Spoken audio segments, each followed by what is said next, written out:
오늘 설교의 제목은 내가 섬기는 하나님입니다. 내가 섬기는 하나님. 바울이 모든 것을 잃고 생명마저 위태롭게 된다고 거듭 경고했지만 알렉산드리아어는 미항을 떠났습니다.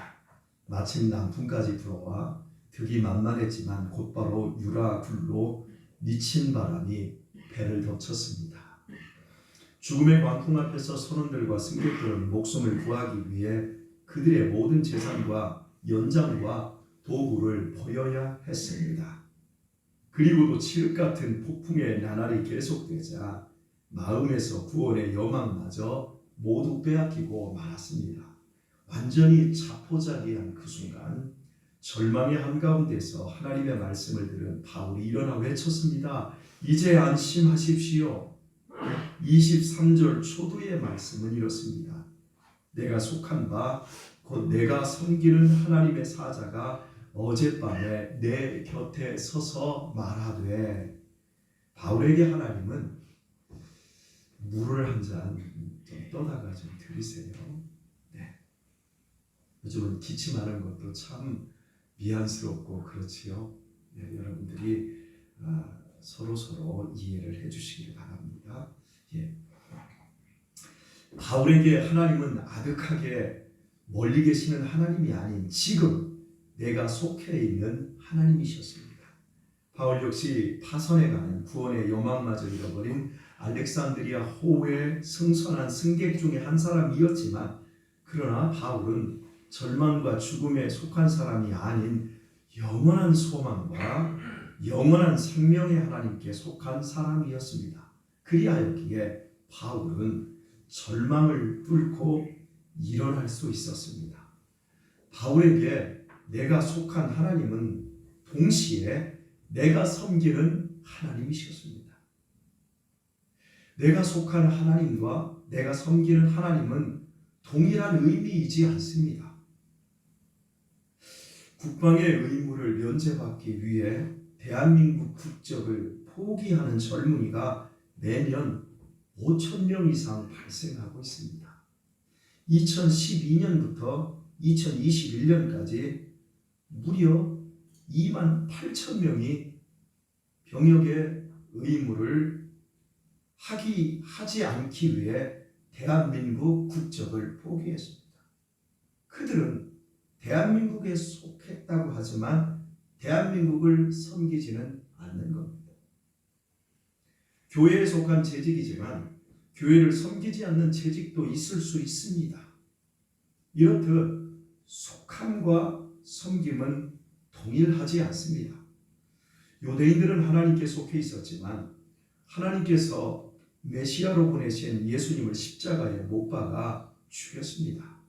이유는 하나님의 말씀보다 유대교의 전통과 관습과 판단을 더 섬긴 결과이었습니다. 이렇듯 겉으로는 하나님께 속한 것처럼 보이지만 실제로는 하나님을 섬기지 않는 사람들이 얼마든지 있을 수 있습니다. 속하였다고 하는 것은 직분이나 명분이나 치장만으로는 참된 진정성이 확보되지 않습니다. 본질에 속하기 위해서는 반드시 그 본질을 섬기고 있어야 합니다. 그때야만 속함과 진리는 하나가 될 수 있습니다. 가룟 유다는 예수님의 제자였지만 실은 마귀에게 속해 있었습니다. 그에게는 섬김이 배제되어 있었습니다. 언제나 원망과 비판으로 자기를 예수님과 금긋고 있었습니다. 우리가 정녕 하나님께 속한 사람이라면 하나님과 하나님의 말씀을 순종으로 섬기는 사람이어야 합니다. 그러나 하나님께 가까이 있어도 섬김이 없다면 그 사람은 마귀에게 속하여 자신의 이기심을 섬기고 있을 뿐입니다. 잠시요.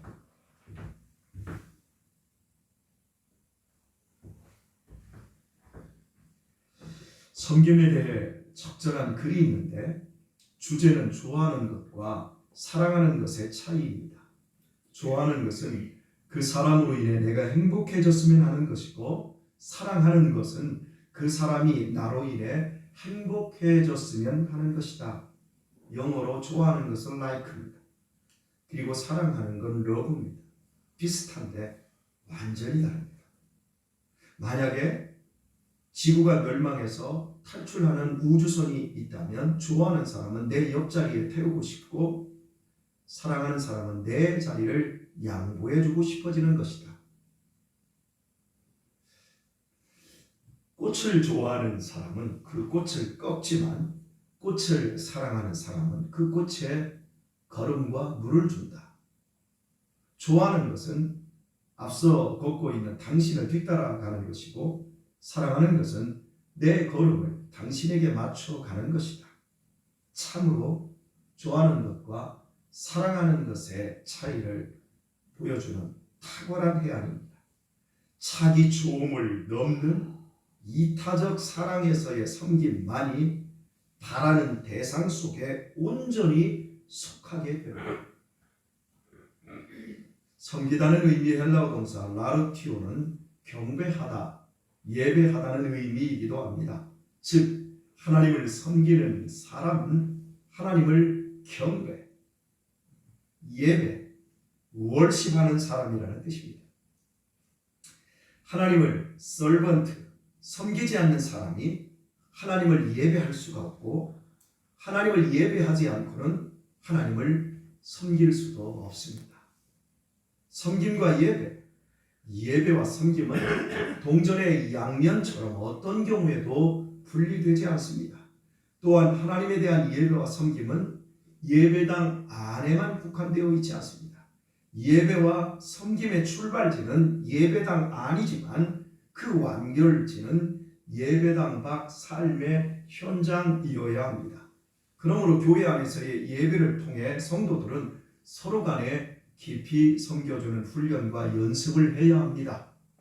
섬김은 창의적이거나 하루아침에 완성되지 않습니다. 선배들에게서 어떻게 섬기는지 보고 배우고 익혀야 다다를 수 있는 게 섬김입니다. 섬김을 몸에 익을 때까지 연습하는 훈련의 과정을 반드시 거쳐야 합니다. 그래서 교회가 주어졌고 또한 필요합니다. 비대면이라고 하는 예배를 국가로 인해서 어쩔 수 없이 한국교회가 인정을 하고 있지만 거기에는 섬김이 빠져 있습니다. 섬김은 구체적으로 말하면 봉사지요, 헌신이지요. 그리고 점점 교제도 빠져가고 있습니다. 이것 때문에 지금 갑론을박 유튜브에서 지금 많은 논쟁이 이어지고 있습니다. 섬김을 몸에 익을 때까지 연습하는 훈련의 과정을 위해서 교회가 주어졌고 또한 필요하지요. 결국 예배당 안에서의 섬김의 대상이 하나님이시라면 예배당 밖에서 삶으로 이루어지는 섬김은 사람입니다. 집에서 키우는 강아지를 섬기라고 하나님이 우리를 교회로 부르지 않았습니다. 바울은 본래 유대교인으로 다른 유대교인들처럼 예수님을 부정하면서 교회를 악랄하게 짓밟았습니다. 그것이 하나님을 섬기는 것이라 확신하였지만 그것은 바울의 착각이었습니다. 다메섹 도상에서 바울에게 나타난 주님은 나는 네가 핍박하는 예수라고 말씀하셨습니다. 바울은 그때까지 예수님을 직접 박해한 적이 단 한 번도 없었습니다. 예수님께서는 이 땅에 계시는 동안에 바울이 예수님을 만난 적이 없었기 때문입니다. 그는 단지 예수 믿는 사람들을 박해했을 뿐이었습니다. 그런데도 주님께서는 나는 네가 핍박하는 예수라고 말씀하셨습니다. 예수님께서 바울이 박해한 사람들과 당신 자신을 동일시하셨을 때 바울은 중요한 사실을 깨달았습니다. 하나님을 섬기는 것은 하나님께서 사랑하시는 사람들을 섬김을 뜻한다는 사실이었습니다. 그리하였기에 바울이 온갖 어려움을 무릅쓰고 세 차례나 지중해 세계를 누비고 다녔던 것은 한 사람이라도 더 많은 사람을 복음으로 섬기는 것이야말로 곧 하나님에 대한 예배임을 알았기 때문입니다.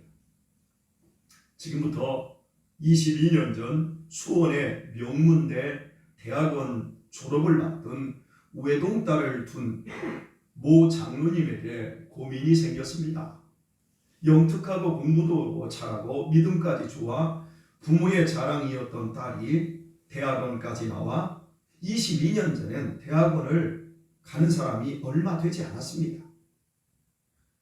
그런데 명문대 대학원까지 나와 원서만 내면 취업할 수 있는데 취업은 안 하고 아프리카 선교사로 나가겠다고 하자 공부한 것이 아까우니 일단 취업부터 하고 나서 나중에 선교사로 나가라고 권면을 했습니다. 네가 지금 세상 물정을 몰라서 그렇다. 지금은 아니라며 말리는데도 딸이 고집을 꺾자 장로님께서는 딸이 속한 청년부를 지도하는 제 동기, 그때 목사님이 아니고 그때 아마 전도사님이었을 거예요. 그 전도사님께 우리 딸 좀 말려달라고 부탁을 하였는데 이렇게 말씀드렸답니다. 장로님, 따님께서 명문대 나온 실력으로 최고의 하나님께 인생 최고의 시간을 드린다는데 왜 말리십니까? 말려달라는데 도리어 책망 같은 대답을 들은 장로님의 얼굴에는 언짢은 기색이 역력했답니다. 여러분 같으면 어떻게 하시겠습니까? 취업을 먼저 해야 될까요? 자식 이긴다는 부모가 없다는데 그 장로님은 딸을 이겼습니다. 내가 너를 어떻게 공부시켰는데 선교사로 나가려면 너 공부시킨 돈 다 내놓고 가. 결국 딸은 사명을 접고 취직을 하게 되었습니다. 그 딸은 지금 어떻게 되었을까요? 알 수 없습니다. 그 장로님께서 얼마 지나지 않은 60대 중반에 일찍 세상을 뜨셨기에 더 이상 딸의 소식을 듣지 못했습니다. 대부분의 부모가 경제적으로 어려움 중에서도 자식들을 공부시키는 이유는 자식의 출세와 영달을 위해서입니다. 아프리카 빈민을 섬기는 일에 인생의 황금기를 혹은 전체를 바치라고 자식을 대학원에 보내는 부모가 얼마나 있겠습니까? 대부분의 부모가 비싼 등록금을 감수하면서까지 자식에게 고등교육을 시키는 것은 너나 잘 되라는 것입니다. 15년 전 눈보라치던 신정날 밤 인천 계양구의 노인시 수용시설인 즐거운 집에 전화가 걸려왔습니다. 정문에 노인이 앉아 있습니다.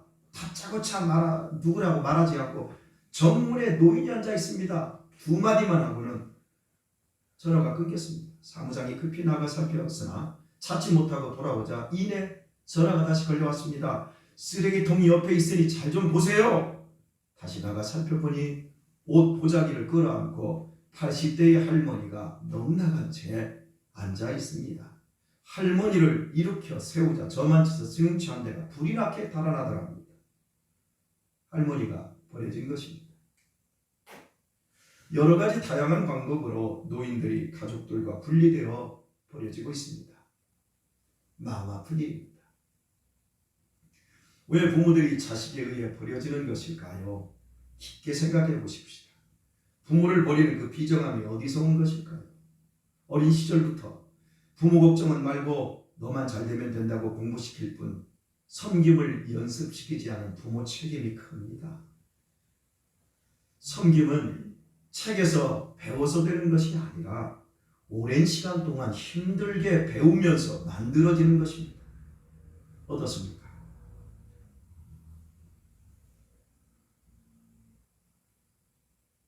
우리는 지금 부모로서 우리 자녀들에게 너나 잘 되라고 하고 있는 것은 아닙니까? 주 안에서 사랑하는 교회 여러분, 내가 속한 나의 하나님은 어떤 분이십니까?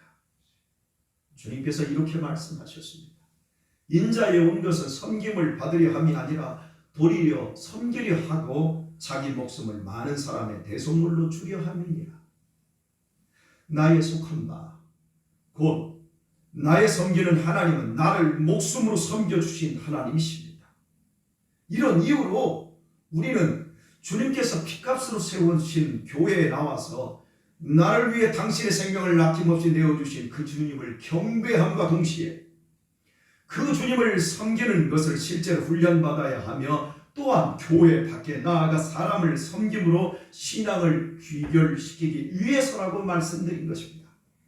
그렇다면 교회 밖에 나가 섬김을 제일 먼저 실천하는 장소가 어디겠습니까? 두말할 것 없이 가정입니다. 만약 교회를 섬기는 부모가 참된 섬김을 다하며 자식에게 본이 되지 않고 자식 역시 섬김을 익히려 하지 않고 있다면 정말 그 가정이 예수님께 속했다고 할 수 있을까요? 믿음이 이기심을 넘지 못하면 결국 부모의 잘못된 애착에서 비롯된 칼날은 부모의 심장을 겨눌 수밖에 없게 됩니다. 또한 고등한 교육을 받으면 받을수록 이기심 역시 더 발전하여 종국에는 가장 큰 비극을 가정 안에서 초래하게 됩니다. 바울의 변화되기 전에 이름이 구약 성경에 나오는 사울 왕과 같은 이름을 가졌던 이유가 무엇이겠습니까? 바울의 아버지가 자신의 아들이 사람을 섬기기 위해 수없는 고난을 무릅쓰고 지중해 세계를 누비라고 지어주었겠습니까?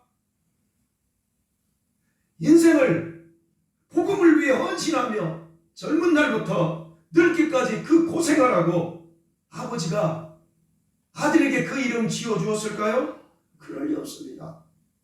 사울왕처럼 너도 출세해서 잘 먹고 잘 살라고 이름 지어주었음이 틀림없습니다. 만약 그 사울이 자기 아버지가 원하는 대로 살았다면 우리가 알고 있는 바울은 존재하지 않습니다. 바울이 바울일 수 있었던 것은 아버지의 이기적인 영혼이 담긴 이름 사울을 버리고 오직 하나님만 섬기는 지극히 작고 작은 바울이 되어 일평생 하나님께서 사랑하시는 사람을 섬기는 삶으로 일관했기 때문입니다. 자식에게 가장 큰 걸림돌은 이처럼 부모의 이기심입니다. 부모의 이기심을 극복하지 못하는 한 부모도 자식도 행복은커녕 불행하게 되며 세상을 어지럽힐 뿐입니다. 1992년 김영삼 대통령이 정권을 잡았을 때 문민정부에 대한 국민의 기대는 매우 컸습니다. 김영삼 대통령은 군대 사조직인 하나회 척결과 금융실명제 실시와 전두환, 노태우 두 전직 대통령의 구속 등 과감한 개혁들을 단행하며 국민의 기대에 부응했습니다. 그리고 점심을 청와대에서 칼국수로 먹으며 검소와 청렴을 몸소 보여주었습니다. 장로 대통령으로서 한국교회는 그분의 개혁 조치와 몸으로 실천하는 섬김에 자부심과 감동을 받았습니다. 그러나 부패로 인해 경기는 점점 어려워졌고 끝내 기아 자동차 사태로 금융 위기가 오면서 경제가 무너져 버렸습니다. 그리고 밤에 대통령으로 불릴 만큼 온갖 비리를 저지른 김현철 사태까지 터지면서 김 대통령은 추락했습니다. 칼국수는 김 대통령 혼자만 먹었을 뿐 그 아들과 참모들은 상상할 수 없는 만찬 접대를 받으며 뒷돈을 챙겼던 것입니다.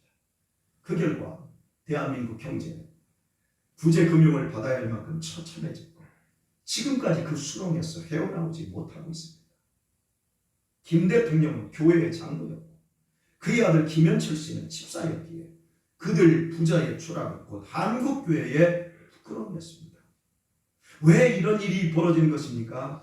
이기심을 이기지 못한 믿음이 힘을 갖게 되면 더 큰 이기심으로 발전하기 때문입니다.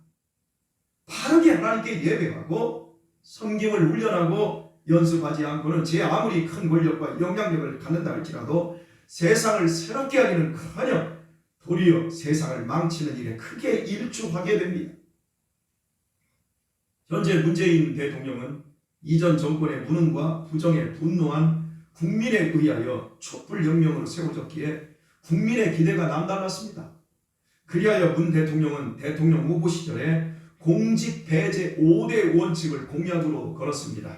부동산 투기, 위장 전입, 세금 탈루, 논문 표절, 병역 비리에 전력이 있는 사람은 고위 공직자로 세우지 않겠다고 했습니다. 그러나 여러분이 보고 실망했지만 지금까지 3년 이상 문재인 대통령이 임명한 고위 공직자 가운데 공직 배제 5대 원칙에 저촉되지 않는 사람은 단 한 사람도 없다고 해도 결코 과장이 아닙니다.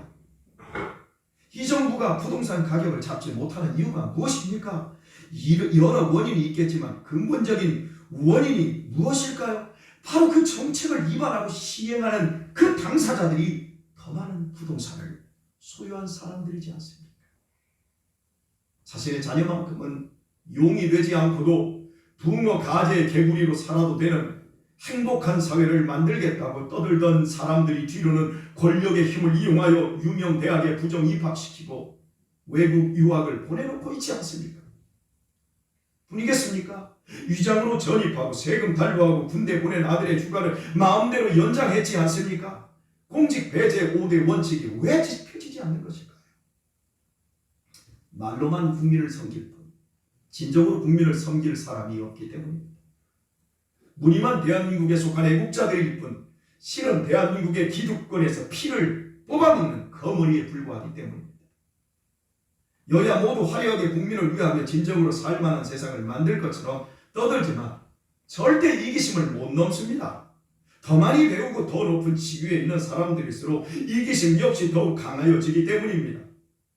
그들이 요행이 추락지 않고 한평생 잘 먹고 잘 살 수 있을지는 몰라도 그 삶을 통해 이룰 것은 허무뿐입니다.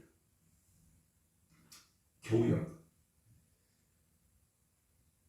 대한민국 정치판의 추악한 이중성을 보며 속에 분노가 치밀어 오르지 않습니까? 그러나 한번 물어보겠습니다. 만약 여러분이 그 자리에 있다면 여러분은 어떤 사람으로 사실 것 같습니까? 진정으로 국민을 섬기며 이기심과 기득권을 내려놓은 정치인으로 존경받을 것 같습니까? 만약 이 세상에 나같이 살아가는 사람만 있다면 이 세상이 따뜻하고 행복한 지상 천국이 이루어질 것 같습니까? 우리 중 아무도 장담할 수 없습니다. 이기심은 죄의 뿌리를 두고 있는 모든 인간의 것이기 때문입니다. 아무리 많이 배우고 아무리 높은 지위에 올라도 일평생 욕망이 지시하는 대로 불행한 경제 논리의 굴레에 갇혀 산다면 이기심을 초월한 참된 그리스도인의 행복을 누릴 수도 없으며 주변을 새롭게 하거나 따뜻하게 할 수도 없습니다. 여러분은 지금 어떤 사람으로 나이 먹으며 늙어가고 있습니까? 여러분이 원한 사람이 되어가고 있는 것 맞습니까? 여러분의 자식이 어떤 사람이 되기를 원하셨습니까? 여러분이 바라는 대로 되어가고 있습니까?